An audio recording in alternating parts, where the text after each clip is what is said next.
अपने comfort zone को छोड़ना इतना मुश्किल क्यों है? एक बार की बात है, एक किसान को अपने खेत में एक घायल बाज का बच्चा मिलता है। दयालु किसान उसे अपने घर ले आता है। उसके घावों की मरहम पट्टी करके वो उसे अपनी मुर्गियों के बाड़े में छोड़ देता है। आश्चर्यजनक रूप से कुछ ही समय में वो छोटा बाज मुर्गियों की तरह बोलना और फुदकना सीख जाता है। उन्हीं की तरह पानी पीता, दाना चुगता और धूल में मुंह मारता फिरता। इस तरह काफी वक्त बीत गया।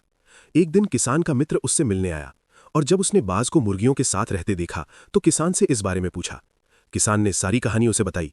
मित्र को उस शानदार पक्षी के लिए बहुत दया आई, जिसे प्रकृति ने बादलों के भी ऊपर उड़ने के लिए बनाया है।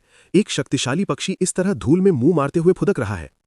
किसान के मित्र ने बाज को उठाया और उसे उड़ान भरने के लिए हवा में उछाला। बेचारा पक्षी कभी उड़ा ही नहीं था, धड़ाम से जमीन पर आ गिरा।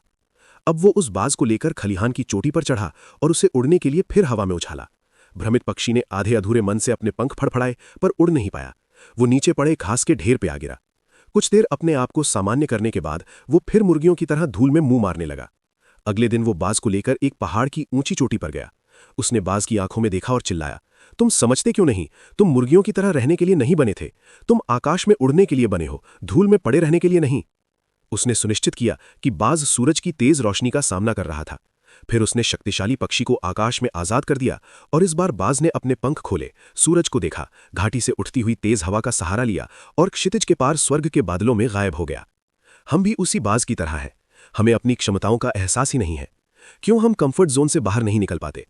क्योंकि अक्सर हमें पता ही नहीं होता कि हमारा कंफर्ट जोन क्या है। हनुमान जी की तरह हमें अपनी छुपी हुई शक्तियों की अनुभूति ही नहीं है जब तक कोई जामवंत हमें उनकी याद ना दिला दे। अगर वीडियो आपको पसंद आए तो लाइक करें, शेयर करें और चैनल को सब्सक्राइब करना बिल्कुल ना भूलें।